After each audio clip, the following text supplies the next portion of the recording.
अदनान ने जब भारत की नागरिकता ली तो उस समय बहुत सारे सवाल उठे थे। बहुत सारे लोगों ने पूछा कि अदनान ने भारत को क्यों चुना है, जिसकी बात आपने अभी करी, क्योंकि इतने सारे देश हैं दुनिया में, लेकिन एक्चुअली आपने कहा आपको भारत आना है। भारत ने मुझे चुना ब्यूटीफुल। और भारत ने अपने इस तरह से हाथ और अपने इस तरह से बाहर रखे और मुझे इस तरह से गोद ले गले लिया, लगा लिया। गले लगा लिया, गोद ले लिया। और ऊपर वाले से भी एक तरह का मुझे हिंट मिल गया, क्योंकि ऊपर वाले ने कहा कि इसकी बर्थडे जो है ये 15 अगस्त कर दो, ताकि उसको कोई शक ना हो कि he belongs here. Now, a lot of people My who don't birthday know is this. 15th A of lot of August. people who don't know this, please tell them. Adnan is born on the 15th of August. अब आप सोच लीजिए, वो रिश्ता आप जोड़ लीजिए। बिल्कुल। तो आप ये कह रहे हैं कि रिश्ता ऊपर वाले ने जोड़ दिया।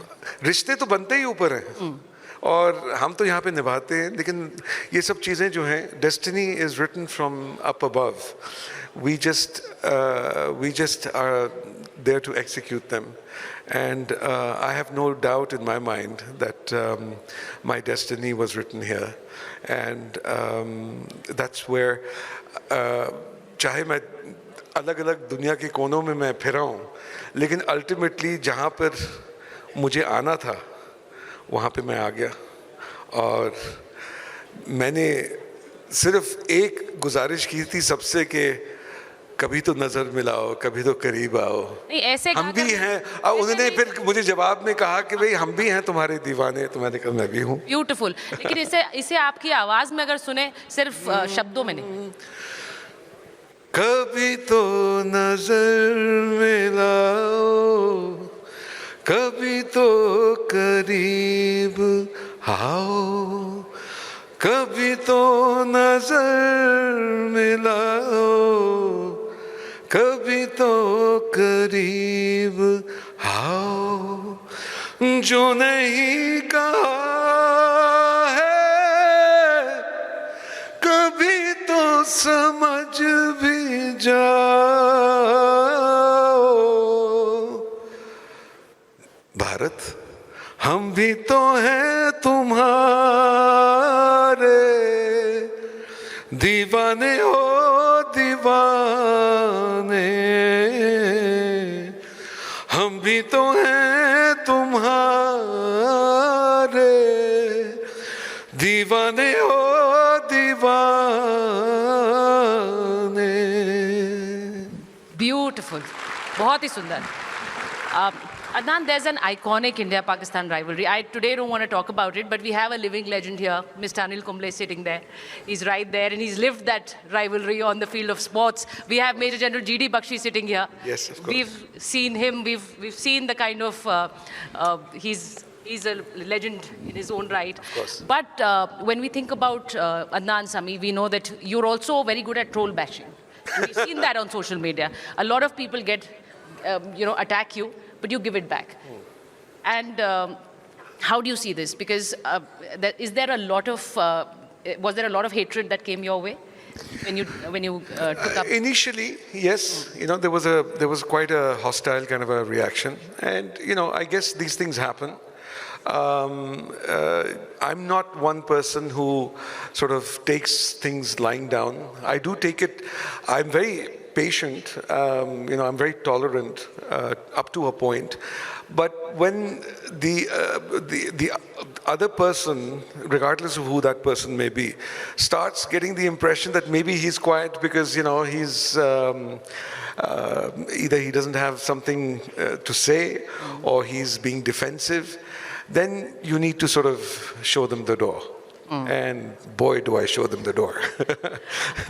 अदनान की हमने बहुत सारी तस्वीरें देखी हैं। मैंने आपकी बहुत सारी ऐसी तस्वीरें जिसमें देखी हैं जिसमें आप तिरंगा लिए खड़े हुए हैं, आपके पीछे तिरंगा चल रहा है। अगर हम कुछ तस्वीरें वहाँ चला भी सकें, और जब वो तस्वीरें चलती हैं तो मैं आज आपसे पूछना चाहती हूँ, क्योंकि बहुत से लोगों को लगता है कि जब हम भारत की बात करते हैं, लिमिटलेस इंडिया की बात करते हैं, उस भावना को, क्योंकि जब वो तस्वीर मैं आपकी देखती हूँ, उस भावना को आप एक गाने के रूप में या संगीत के रूप में कैसे पिरोत पाते हैं? क्योंकि कहते हैं कि सबसे ज़्यादा जो भाव आप अपने लोगों के सामने रख सकते हैं वो संगीत के ज़रिए। देखिए, मैं आपको एक चीज़ बताऊं कि जब कोई इंसान पैदा होता है किसी चीज़ के साथ, तो एक तरह से उसको वो चीज़ जो है वो विरासत में मिलती है। तो कभी कभी क्या होता है कि उसको खुद एहसास नहीं होता कि उसके पास कितनी कीमती और कितनी खूबसूरत चीज़ है। तो लिहाजा कभी कभी they sort of don't value it and they sometimes take it for granted, you know. मेरा जो मैंने जो कदम उठाया वो एक तो पूरी मतलब कि मैं 40 साल की उम्र से ज़्यादा के बाद मैंने ये कदम उठाया, and it was a very very informed decision because I had lived in different parts of the world. I had seen what the other part of the world has to offer. I was in boarding school in England, so I've seen all of that. So वो जो कहते हैं ना कि जो चीज़ें दूर से बड़ी खूबसूरत लगती हैं, मैंने करीब से भी देखी हैं। और so when I decided to take this step, it was after all the experiences that I had had, and then seeing what I had experienced over here. And so therefore, I was prepared to do anything to acquire it. कुछ लोग सोचते हैं कि पता नहीं एक दिन उठे और अचानक बन गए। ऐसा नहीं था।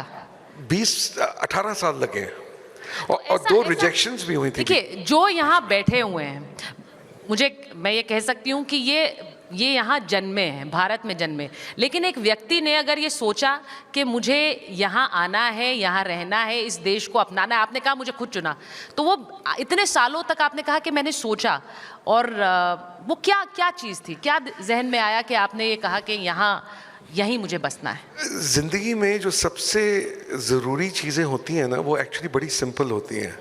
और मैं एक आर्टिस्ट हूँ, इमोशनल हूँ, पठान हूँ, तो हम जो है ना वो एक सिंपल सी चीज़ से घायल हो जाते हैं, और वो है प्यार।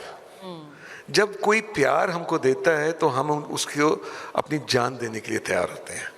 तो मुझे जिस तरह का प्यार यहाँ पे मिला, जिस तरह का प्यार और आज भी मिल रहा है, तो वो मेरे लिए इतना कीमती था और है कि मैं, जैसे मैंने कहा, 18 साल लगे, और इन 18 सालों में 2 दफ़ा रिजेक्ट भी हुआ, क्योंकि कुछ होता है ना कि आपने फलानी जगह पे you did not cross the T, or the it was all those technical issues, nothing serious, but I didn't give up. I kept the struggle on. That is limitless India, by the way. That is limitless. You have to be stubborn, you have to be determined, and in the good old language, you have to be deet. And that's what I am. And you see, the most important thing is that, you see, ये जो कदम मैंने उठाया, this is not just a step that I've taken for myself, but it's for the forthcoming generations of my family. And so my daughter is here, Medina is here, and I keep telling her the value of what it is to be a patriot. And that is something that I want her to know, that and I know the generations to come, that it did not come easy. So don't ever take it for granted. I had to really, really struggle for it, and I'm so happy that I did. And I'm just overwhelmed by the love that I have over here. So not every bit of it was worth it. So beautiful.